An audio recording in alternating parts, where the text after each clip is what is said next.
जब नौकरी मिलेगी तो क्या होगा, तो क्या होगा। जिस्म पे सूट होगा, पाँव में बूट होगा। जिस्म पे सूट होगा, पाँव में बूट होगा। हाथों में गोरी का हाथ होगा। जिस्म पे सूट होगा, पाँव में बूट होगा। कोई बोलेगा सर जी सलाम, कोई बोलेगा बाबूजी प्रणाम। कोई पूछेगा क्या है तेरा नाम, होगा सभी को तुझसे ही काम। मुझे सब बॉस कहेंगे, करेंगे मेरी गुलामी। रात दिन शाम सुबह सब मुझे देंगे सलामी। मेरा बंगला भी होगा, मेरी गाड़ी भी होगी। मेरी किस्मत की चाबी मेरे ही पास होगी। जब नौकरी मिलेगी तो ए होगा, तो ए होगा। जी हाँ बच्चों, बिल्कुल यही सब होगा, लेकिन उसके लिए पढ़ना पड़ेगा। तो आइए हम लोग शुरू करते हैं ह्यूमन रिप्रोडक्शन का लेक्चर नंबर 5, जिसमें लेक्चर नंबर 4 में हमने एम्ब्रियो के डिफरेंट लेयर की बात किया था। और उसी के आगे हम अगर बात करें तो वही लेयर यहाँ पर भी है।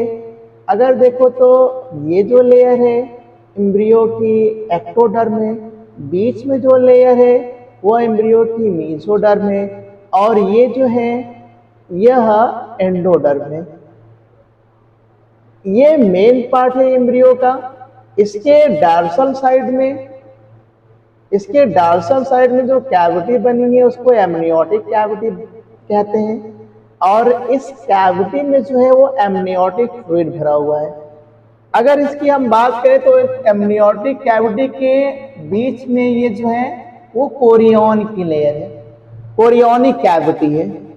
लेकिन हुआ कुछ ऐसा है कि जब एमनियोटिक कैविटी डेवलप करती है, एमनियोटिक कैविटी जब डेवलप करती है तो इसमें एमनियोटिक फ्लूइड का इंक्रीजमेंट होने लगता है, जिसकी वजह से ये जो कैविटी जो है वो कोरियोनिक कैविटी को ओवरकम करती जाती है। जब एमनियोटिक कैविटी जो है जब इंक्रीज कर रही होती है तो इसकी वजह से जो नीचे की जो योगसेक कैविटी होती है, प्रीवियस वीडियो में आपने देखा था कि नीचे जो है ये योगसेक है, ये सेकेंडरी योगसेक है, क्योंकि प्राइमरी योगसेक जो होता है एंडोडर्म और ट्रोपोब्लास्टिक लेयर से बना होता है। लेकिन बाद में जब एंडोडर्म के सराउंडिंग मेसोडर्म की लेयर जब सराउंड कर जाती है, उसको बोलते हैं एक्स्ट्रा एम्ब्रियोनिक मेसोडर्म, तो ये सेकेंडरी योगसेक में कन्वर्ट हो जाती है। तो ये सेकेंडरी योगसेक है। एमनियोटिक फ्लूइड क्या हो रहा है, इंक्रीज कर रहा है, जिसकी वजह से ये जो सेकेंडरी योगसेक है ये जो होता है वो ये कंप्रेस होना शुरू हो जाता है, और कंप्रेस हो करके ये किसका फॉर्मेशन करता है, ये एलिमेंट्री ट्यूब यानी कि प्रिमिटिव गैड का फॉर्मेशन करता है। ये प्रिमिटिव गट बनता है किससे, ये योगसेक कैविटी से। और इसमें क्या होता है कि जब योगसेक कैविटी जब कंप्रेस होती है तो आगे की तरफ जो होती है वो फॉरगट का फॉर्मेशन करती है, बीच में जो होता है मिडगट होता है, और सबसे लास्ट में जो होता है वो हिंडगट होता है। और उसके बाद एक और बल्जिंग एरिया डेवलप होता है जिसको कि क्या बोलते हैं, एलेंट्रॉस बोलते हैं। एलेंट्रॉस जो होता है वो एक्सक्रीटरी मटेरियल को जो होता है एम्ब्रियोनिक कंडीशन में डिस्चार्ज करने का काम करता है। और ये एलेंट्रॉस के बाद एक बल्ज बचता है जो कि बाद में जो है ये क्लोएका में कन्वर्ट हो जाता है। तो ये पोर्शन जो होता है ये क्लोएका में कन्वर्ट हो जाता है। तो ये पूरा जो पोर्शन जो है जो कि सेकेंडरी योगसेक है, वो कन्वर्ट हो रहा है इसमें प्रिमिटिव गट में कन्वर्ट हो रहा है।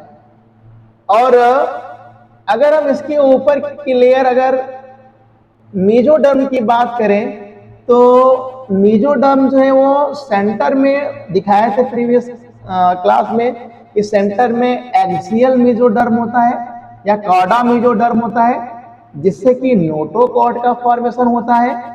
और इसके बगल की लेयर जो होती है पैराएक्सियल मेसोडर्म होती है, जो कि हेड एंड सोमाइड का फॉर्मेशन करती है और सोमाइड से वर्टिब्रे और रिब्स बनते हैं।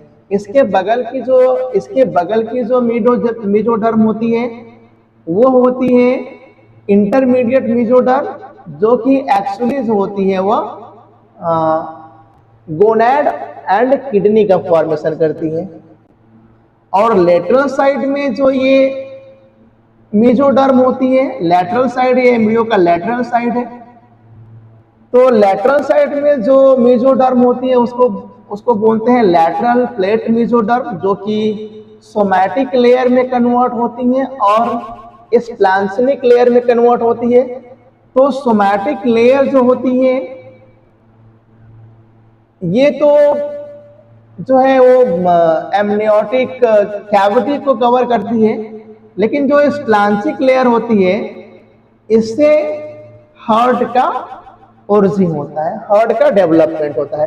तो यहाँ पर लैटरल साइड में लैटरल प्लेट मेसोडर्म की इस प्लांसिक लेयर से हार्ट का क्या हो रहा है, डेवलपमेंट हो रहा है। तो यहाँ पर हार्ट का डेवलपमेंट हो रहा है। तो इस तरह से ये एंडोडर्म से रिलेटेड जो चीजें हैं, एंडोडर्म जो है प्रिमिटिव गट में कन्वर्ट हो रहा है और मेसोडर्म से जो है वो नोटोकॉर्ड बन रहे हैं, गोनैड्स बनना शुरू हो गए हैं और लैटरल प्लेट जो है वो हार्ट में क्या हो रही है, कन्वर्ट हो रही है।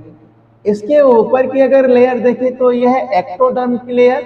तो एक्टोडर्म की लेयर जो होती है वो बनाती है ऊपर की लेयर, जिसमें कि न्यूरॉन्स आती हैं और एपिडर्मिस आती है। तो ये जो एक्टोडर्म की जो लेयर है यह फोल्ड करके किसका फॉर्मेशन करती है, न्यूरल ट्यूब का फॉर्मेशन करती है। और न्यूरल ट्यूब जो होते हैं वो ब्रेन और स्पाइनल कॉर्ड का फॉर्मेशन करते हैं बाद में। तो एक्टोडर्म, अब अगर फोल्डिंग की अगर हम बात करें तो ये जितने भी आर्गन का फॉर्मेशन होता है उसमें दो तरह की फोल्डिंग होती है।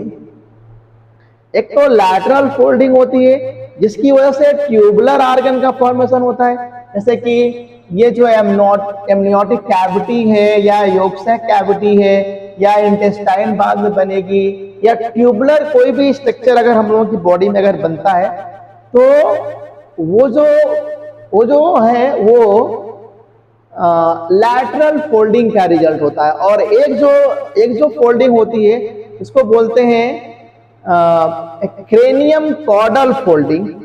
तो क्रेनियम कॉर्डल फोल्डिंग में क्या होता है कि ये पूरी लेंथ में, यानी क्रेनियम से पूरा लेग का फॉर्मेशन, यानी कि हेड से टेल का फॉर्मेशन होता है। तो दो तरह की फोल्डिंग होती है, लैटरल फोल्डिंग से ट्यूबुलर स्ट्रक्चर बनते हैं और क्रेनियम कॉर्डल जो फोल्डिंग होती है वह हेड से टेल का फॉर्मेशन करती है। तो इस तरह के दो तरह की फोल्डिंग हो गई। तो एंडोडर्म से रिलेटेड जो चीजें हैं यहाँ पर समझ में आ गई कि ये प्रिमिटिव गट का फॉर्मेशन हो रहा है। इंटरमीडिएट जो मेसोडर्म में लैटरल साइड में हार्ट बना रही है और नोटोकॉर्ड बन रहा है, गोनेड का फॉर्मेशन इसी जगह से स्टार्ट हो गया है, जो कि लास्ट में वहां पर हम लोग देखेंगे फिगर में। इसके ऊपर जो है वो एक्टोडर्म जो है वो न्यूरल ट्यूब का फॉर्मेशन कर रही है। बाकी के जो स्ट्रक्चर है वो पहले फिगर जैसे हैं। ये एमनियोटिक कैविटी है, ये एक्स्ट्रा एम्ब्रियोनिक मेसोडर्म है, उसके नीचे जो एक्स्ट्रा एम्ब्रियोनिक एक्टोडर्म है और ये है बीच का जो पोर्शन है जिसमें कि जर्म लेयर है एम्ब्रियो की मेन एक्सिस, जिसमें कि एम्ब्रियोनिक एक्टोडर्म है, एम्ब्रियोनिक मेसोडर्म है, एम्ब्रियोनिक एंडोडर्म है। उसके नीचे योगसैक कैविटी में देखो तो वही सब चीजें यहाँ पर भी हैं। तो एक्स्ट्रा एम्ब्रियोनिक एंडोडर्म है नीचे की तरफ जो कि फोल्ड की है, और उसके ऊपर से जो कवर किए एक्स्ट्रा एम्ब्रियोनिक मीजोडर्म। तो इस तरह से ये जो सारे स्ट्रक्चर्स हैं ये समझ में आ गया होगा। अब अगर इस फिगर की अगर हम बात करें तो इस फिगर में कंप्रेशन थोड़ा सा ज्यादा हो गया है। एमनियोटिक जो कैविटी है वो कोरियानिक कैविटी को पूरा कवर कर ली है, इसीलिए यहाँ पर obliteration of vitelline and yolk sac की बात की है इस फिगर में।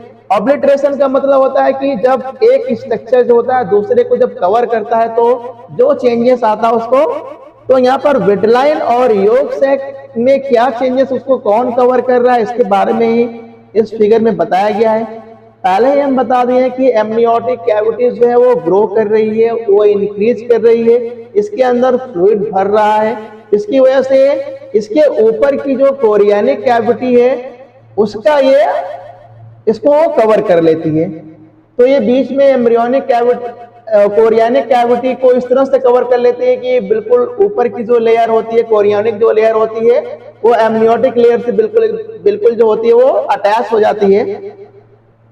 अब एमनियोटिक कैविटी में बहुत ज्यादा फ्लूइड जब भरने लगता है तो ये कंप्रेस होना शुरू हो जाता है।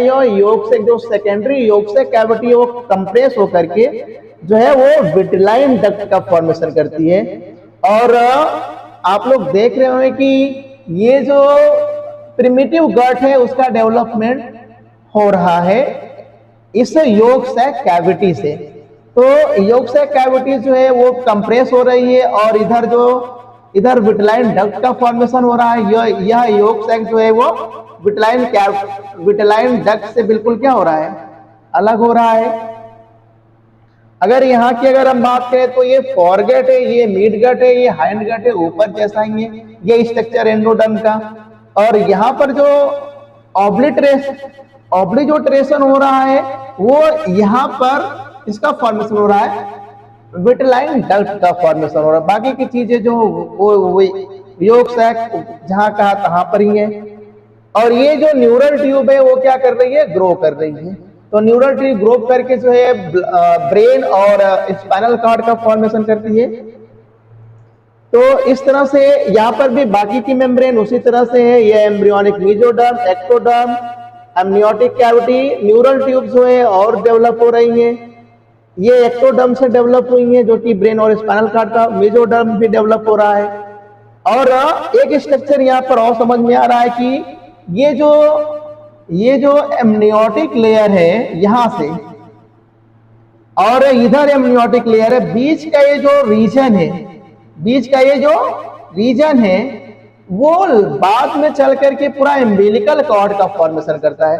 तो एम्बिलिकल कॉर्ड में ये जो एलेंट्रोयस है वो चला आता है, विटलाइन डक्ट उसमें जो होती है ऑब्लिटरेट हो जाती है उसी में। और ये पूरा जो है वो क्या एम्बिलिकल कॉर्ड में कन्वर्ट हो जाता है। तो एम्बिलिकल कॉर्ड का फॉर्मेशन जो होता है वो एमनियोटिक कैविटी, जो सिंगल लेयर एमनियोटिक कैविटी है उसमें एलेंट्रोयस, विटलाइन डक्ट, दो जो होती है एम्बिलिकल आर्टरीज होती हैं और एक जो होता है वेन होता है और उसमें एक फ्लूइड प्रेजेंट होता है जिसको वाटसन फ्लूइड बोलते हैं। और ये सब मिलकर के यहां से यहां तक का जो रीजन है ये इसी एम्बिलिकल कॉर्ड में क्या हो जाता है, कन्वर्ट हो जाता है।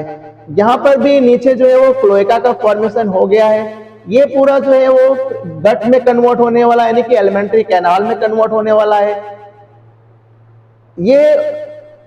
ये जो है गट का फोरगट है और ये क्या है, मिड गट है, ये हिंड गट है, एलेंट्रोयस है जो कि स्किटरी मटेरियल को एम्ब्रियोनिकल कंडीशन में स्किटरी मटेरियल को डिस्चार्ज करता है। लेकिन बाद में जब एम्बिलिकल कॉर्ड बन जाती है तो प्लेसेंटा और एम्ब्रियो के बीच में जो होता है एक्सचेंज जो होता है वो आर्टरीज और वेन के थ्रू होता है। तो एक वेन होती है, दो आर्टरीज एम्बिलिकल कॉर्ड से जाती है और उसको कौन सराउंड करती है, उसको सराउंड करती है ये एमनियोटिक की सिंगल लेयर। तो और इसी लेयर में ये दोनों जो है योक्स, विटलाइन और एलेंट्रोयस, ये उसी में क्या हो जाते हैं, ऑब्लिटरेट हो जाते हैं, उसी में कवर हो जाते हैं। तो इस तरह से आप लोगों को समझ में आ रहा होगा कि जो योक सैक है योग सैक जो कि प्रीवियस फिगर में भी आप लोगों को पता चला था। तो योग सैक जो है वो प्रिमिटिव गट में कन्वर्ट हो रहा है। ये जो मेसोडर्म है ये हार्ट या और किडनी का फॉर्मेशन और गोनेड का फॉर्मेशन कर रहा है, और एक्टोडर्म से ऊपर की जो एपिथेलियम स्किन और ब्रेन और स्पाइनल कॉर्ड बन रहा है।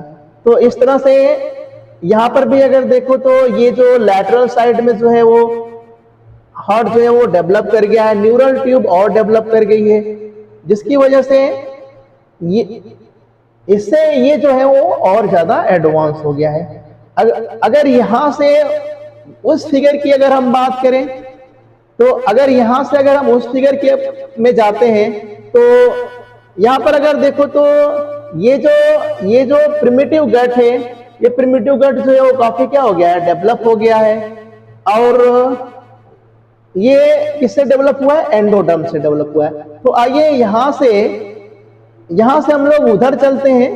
तो किस तरह से यहां से सभी आर्गन जो है वो वहां पर चेंज हुए हैं, तो बिल्कुल साफ साफ नजर आ रहा होगा। तो यहां पर मेनली हमको जो है अब जो फोकस करना है वो एंडोडर्म की जो प्रिमिटिव गट है, जो कि एलिमेंट्री कैनाल में कन्वर्ट होने वाली है, डाइजेस्टिव सिस्टम में कन्वर्ट होने वाली है, इसके बारे में बात करना है। क्योंकि हम लोगों का जो टारगेट है वो ओरिजिन ऑफ क्या है, टेस्टिस है। और ओरिजिन ऑफ टेस्टिस को समझाने के लिए हमको दो स्ट्रक्चर की जरूरत है। एक तो इस इंटेस्टाइन की जो कि यूरोजीनेटल सीनस में कन्वर्ट हो जाने वाली है बाद में, और इसी से जो है वो मेल रिप्रोडक्टिव आर्गन बनने वाले हैं। इसी वजह से हमको जो फोकस करना है वो यहाँ पर करना है। बाकी की न्यूरल ट्यूब जो है वो स्पाइनल कॉर्ड और ब्रेन का फॉर्मेशन कर रही है, इसके बारे में यहाँ पर हमको डिस्कस नहीं करना है, क्योंकि हमारा मेन जो टारगेट है वो ओरिजिन ऑफ टेस्टिस समझाना है। और ओरिजिन ऑफ टेस्टिस समझाने के लिए हमको यहाँ पर जो मेन फोकस करना है वो है यहाँ पर एंडोडर्म से बनी हुई ये जो गट है, यानी कि एलिमेंट्री कैनाल है, इसके बारे में डिस्कस करना है। और इंटरमीडिएट जो मेसोडर्म से जो डेराइव्ड जो है वो है मेसोनेफ्रॉस, उसके बारे में डिस्कशन करना है। तो यहाँ से जब उस फिगर में जब जाएंगे तो हम लोग उसी के बारे में बात करेंगे। तो ये इस फिगर की बात करें तो ये जो पूरा फिगर है ये एलिमेंट्री कैनाल का है, जो कि यहाँ से डेवलप हुआ है। और इंटरमीडिएट मेसोडर्म जो होती है ये प्रोनेफ्रस बनाती है, फिर मेसोनेफ्रस बनता है, और यहाँ पर अगर देखो तो मेटानेफ्रस बना हुआ है। तो हम लोग यहाँ पर इस फिगर में हम लोग को ये डिस्कशन करना है कि जो एंडोडर्म है, जो एम्ब्रियोनिक एंडोडर्म है, ये एलिमेंट्री कैनाल का फॉर्मेशन की है। तो आगे का जो ये पोर्शन है उसको कि फॉरगट बोल रहे हैं, जिसको कि ये कलर किए हैं। बीच वाले जो पोर्शन को मिडगट बोलते हैं, और यहाँ पीछे जो है उसको बोलते हैं हिंडगट। अगर हिंडगट की बात करें तो हिंडगट से जो के टच में जो पोर्शन है, जो रीजन है, ये क्लोएका का है, और क्लोएका से ये निकला हुआ है एलेंटोइस। वेटलाइन डक्ट जो है वो यहाँ की बनी हुई है, इसको हम बता रहे हैं। और ये सब पूरा जो फिगर है वो जो अम्बिलिकल कॉर्ड में कन्वर्ट होने वाला है। तो अगर देखो तो ये जो पूरा जो सिस्टम है एंडोडर्म से बना हुआ है। तो एंडोडर्म से जो क्या बनता है, जो फॉरगट बनता है, तो उससे कौन कौन से आर्गन का फॉर्मेशन होता है। तो उसमें जो प्रिमिटिव फेरिंग्स होता है, उसके नीचे जो होता है ओसोफेगस होता है, क्योंकि फेरिंग्स के नीचे ओसोफेगस होता है। ओसोफेगस जो होता है उसके नीचे जो होता है ये देखो इसी से लंग बर्ड या रिस्पिरेटरी डाइवर्टिकुलम का डेवलपमेंट हो रहा है, जिससे कि लंग्स का डेवलपमेंट होता है। तो ये सारी जो ओरिजिन जो कि इस गट से जुड़ी हुई है, ये सभी एंडोडर्मल ओरिजिन का है। यानी कि ये जो लीवर है, ये जो लंग्स है, इसकी ओरिजिन भी क्या है, एंडोडर्मल है।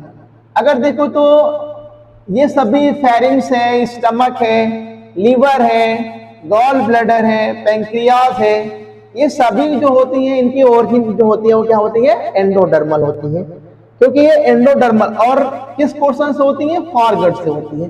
तो ये फॉरगट में कौन कौन से पोर्शन आते हैं, प्रिमिटिव फेरिंग्स आता है, उसके नीचे ओसोफेगस है, यहाँ पर हम नहीं लिखे हैं, आप लोग लिख लीजिएगा, यहाँ पर ओसोफेगस है, इसोफेगस, और इसी से एक निकला हुआ जो है लंग बर्ड, जिसको कि रेस्पिरेटरी डायवर्टिकुलम बोलते हैं, जो कि बाद में लंग्स में कन्वर्ट हो जाएगा।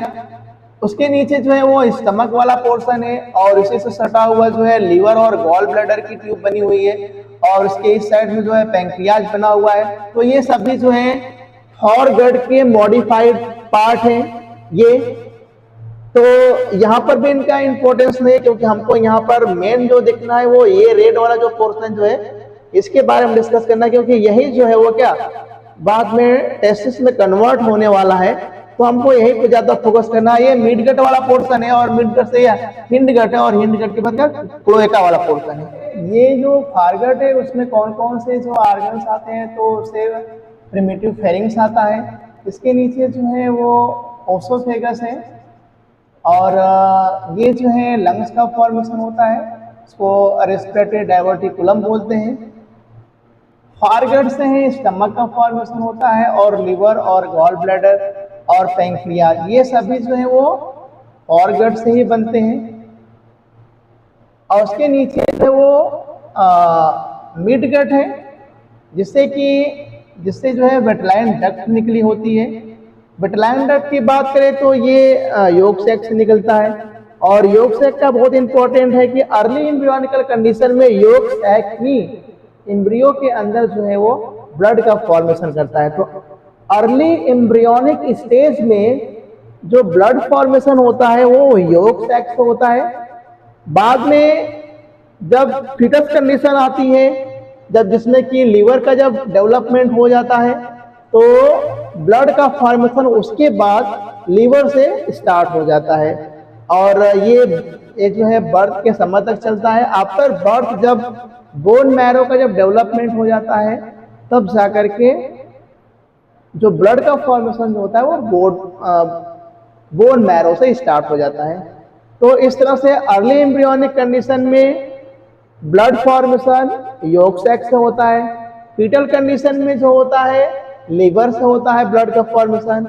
आफ्टर चाइल्ड बर्थ भी लीवर से ही हो रहा होता है, लेकिन जब बोन मैरो का फॉर्मेशन जब हो जाता है तो ब्लड का फॉर्मेशन बोन मैरो से होने लगता है। मिडगट की अगर नीचे की बात करें तो हिंडगट है। हिंडगट के नीचे जो है वो क्लोएका का पोजीशन है।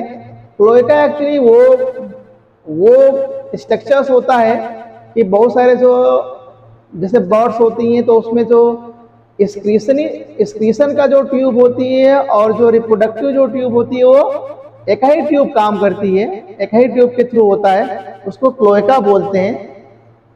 तो मोस्टली क्या होता है कि एक ये जो पोर्शन जब ये डिवाइड होता है तो ये एनस में कन्वर्ट हो जाता है, और क्लोएका जो होती है इससे ये जुड़ा हुआ जो मीसोनेफ्रॉस है ये किडनी और गोनैड में कन्वर्ट हो जाता है। तो इसका कनेक्शन किडनी और गोनैड का कनेक्शन जो होता है वो क्लोएका से हो जाता है, और क्लोएका जो होता है वो यूरोजेनिटा सीनस का फर्दर फॉर्मेशन करता है। तो ये सारे स्ट्रक्चर सभी लोगों को समझ में आ गई होगी बात। अब आते हैं जो इम्पोर्टेंट चीज़ है जिससे कि जो है वो टेस्टिस का जो है वो ओरिजिन होने वाली है। तो पहले प्रोनेफ्रॉस है, उसके बाद मीसोनेफ्रॉस है, और बाद में यहाँ पर मेटानेफ्रॉस है। तो प्रोनेफ्रॉस जो होती है ये सबसे पहले ओरिजिनेट होती है, यानी कि इंटरमीडिएट जो मीजोडर्म है वो सबसे पहले प्रोनेफ्रॉस का फॉर्मेशन करती है, जो कि अर्ली एम्ब्रियोनिकल कंडीशन में ही क्या हो जाता है, डीजनरेट कर जाता है। प्रोनेफ्रॉस के बाद यही आगे जो है इंटरमीडिएट मीजोडर्म जो है ये आगे मीसोनेफ्रिक डक्ट का फॉर्मेशन करती है, और मीसोनेफ्रिक डक्ट जो होती है वो ऐसी डक्ट होती है जिसमें कि ग्लोमेरुलस होता है और बोमेन कैप्सूल होता है, और जो कि डायरेक्टली जो है वो किसमें एम्बेडेड होते हैं, मीसोनेफ्रिक डक्ट में डायरेक्टली एम्बेडेड होते हैं। और प्रोनेफ्रस की बात करें तो ये ऐसे फिल्ट्रेशन वाले होते हैं, ये ऐसे ब्लड फिल्ट्रेशन वाले होते हैं जिसमें कि बोमेन कैप्सूल जो है या ग्लोमेरुलस है इसका फॉर्मेशन नहीं होता है। बस ये ट्यूब होती है, बस एक ट्यूब होती है इस तरह की। यह एक ट्यूब है और यह एक एओर्टा की क्या आर्टरी जाकर डायरेक्ट इसको फिल्टर करती है और ये किसमें मिला देती है, मेसोनेफ्रिक डक्ट में डायरेक्ट पास करती है। यहाँ पर यह एक ऐसी ट्यूब होती है जिसमें कि बोमेन कैप्सूल का फॉर्मेशन नहीं होता है। तो ऐसे इंटरमीडिएट से जनरेट हुई जो किडनी होती है उसको क्या बोलते हैं, प्रोनेफ्रस बोलते हैं, जो कि बहुत सारे जो लोअर ऑर्गेनिज्म होते हैं, लोअर मैमल्स जो हैं, लोअर कॉर्डेट्स होते हैं, उनमें किडनी जो होती है प्रोनेफ्रस होती है। बहुत में मेसोनेफ्रस भी किडनी होती है।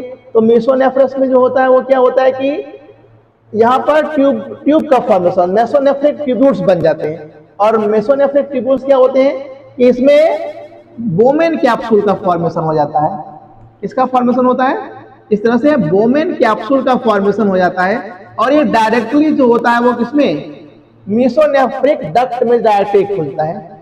तो मेसोनेफ्रिक जो डक्ट, मेसोनेफ्रिक जो किडनी होती है वो एक ऐसी किडनी होती है इसमें कि बोमेन जो कैप्सूल होता है वो जो है वो proximal converted tubule, distal converted tubule से होता हुआ डायरेक्टली जो है वो किसमें ओपन होता है, मेसोनेफ्रिक डक्ट में ओपन होता है, जिसको कि ओल्फियन डक्ट भी बोलते हैं। इसी डक्ट को क्या बोलते हैं, ओल्फियन डक्ट बोलते हैं, जो कि किसका मॉडिफिकेशन है, मीसोडर्म का मॉडिफिकेशन है। अब अगर इसी के नीचे अगर बात आए, ये जो मेसोनेफ्रिक जो मेसोनेफ्रॉस है, इसी से टेस्टिस का फॉर्मेशन होता है। तो इससे टेस्टिस का फॉर्मेशन कैसे होता है इसको हम लोग नेक्स्ट लेक्चर में देखेंगे। फिलहाल अगर इसके नीचे आए तो जो मेसोनेफ्रिक डक्ट की जो कॉडल कंडीशन है, कॉडल, ये मेसोनेफ्रिक की क्या है, कॉडल कंडीशन है। कॉडल का मतलब टेल पोजीशन। तो टेल रीजन में जो मेसोनेफ्रिक डक्ट है वो टेल रीजन में जब आती है तो ये एक यूरेट्रिक बड का फॉर्मेशन करती है। इसका फॉर्मेशन करती है, यूरेट्रिक बड का फॉर्मेशन करती है, जिस पर कि मेसोनेफ्रिक ब्लास्टोमा का फॉर्मेशन होता है। क्या होता है, मेटानेफ्रिक, मिसो नहीं, मेटानेफ्रिक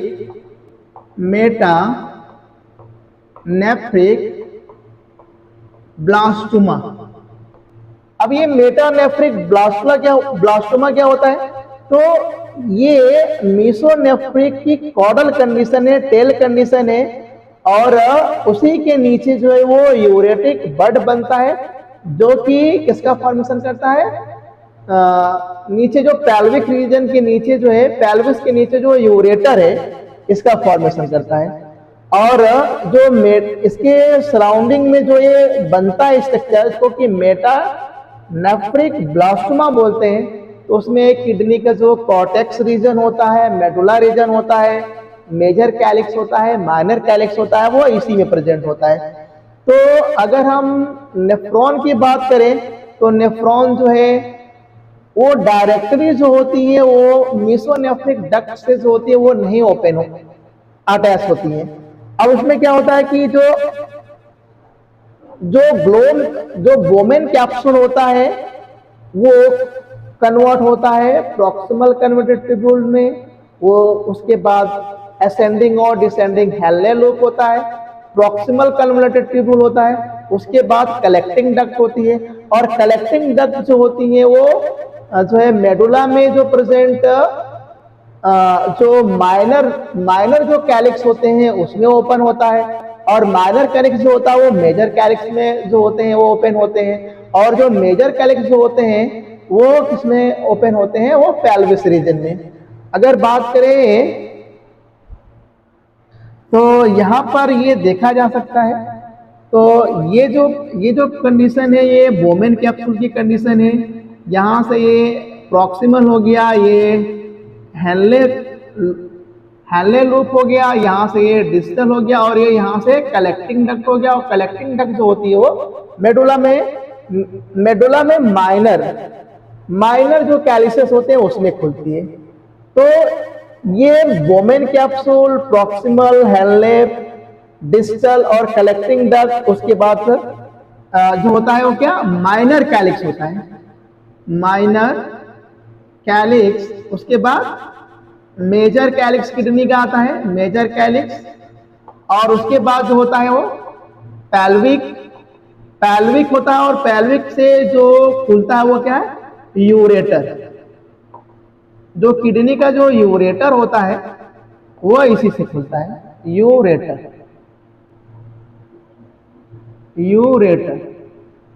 तो अंदर के जितने भी पोर्शन जो होते हैं वो जो होते हैं वो मेटानेफ्रिक ब्लास्टुला में बनते हैं। और जो यूरेटर होता है, जो यूरेटरिक जो बर्ड होता है, वो ट्यूबुलर स्ट्रक्चर क्या बनाता है, पेल्विस और यूरेटर। और ये यूरेटर जो जाकर के जो कॉडल रीजन है, मेसोनेफ्रिक डक्ट का जो कॉडल रीजन है उसमें ओपन होता है। तो इस तरह के किडनी को क्या बोलते हैं, मेटानेफ्रिक किडनी बोलते हैं, जो कि हम लोगों में होती है। तो पूरे अगर कॉर्डेट्स की बात करें तो जिसमें कि किडनी प्रेजेंट होती है, तो प्रोनेफ्रस किडनी होती है, जिसमें कि वोमेन कैप्सूल नहीं होता है, डायरेक्टली एक ट्यूबुलर स्ट्रक्चर होता है जो कि डायरेक्ट ब्लड के कंटेक्ट में होता है, जो कि एवोटा से आता है। और मेसोनेफ्रिक में क्या होता है कि ये वोमेन कैप्सूल का फॉर्मेशन हो जाता है, और ये सभी फॉर्मेशन प्रॉक्सिमल ये सभी हो जाते हैं। लेकिन ये जो डक्ट है, जो प्रॉक्सिमल कल्मोनेटरी ट्यूब्यूल है, ये डायरेक्टली जो होती है वो ओपन होती है किसमें, मेसोनेफ्रिक डक्ट में ओपन होती है।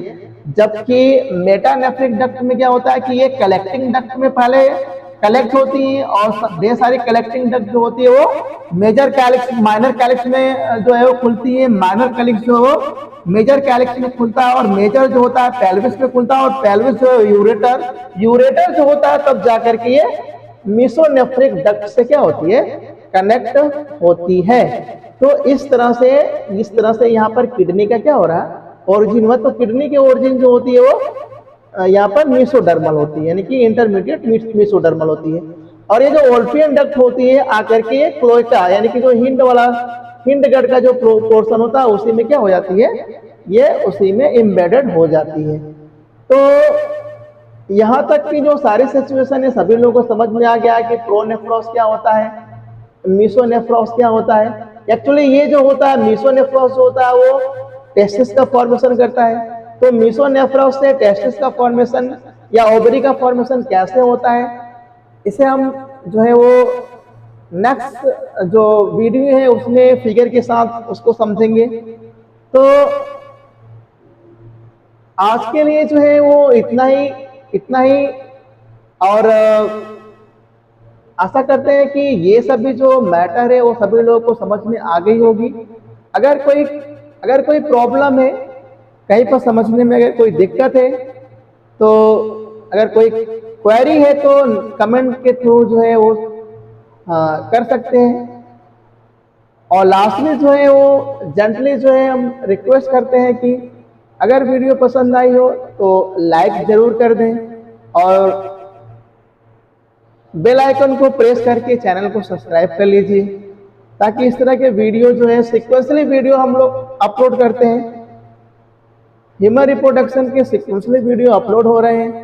और इसमें क्या है कि कोई जो वीडियो है, जितने भी वीडियो है वो एक के साथ एक जुड़े हुए हैं। तो जब से ये सीक्वेंस में सारे वीडियो नहीं देखोगे तब से मैटर जो है वो क्लियर नहीं हो पाएगा। इसलिए अगर वीडियो बिल्कुल सिक्वेंसली 1 2 3 के फॉर्म में जो है वो क्या हो रहा है, यहाँ से अपलोड हो रहा है। तो आज के लिए बस इतना ही।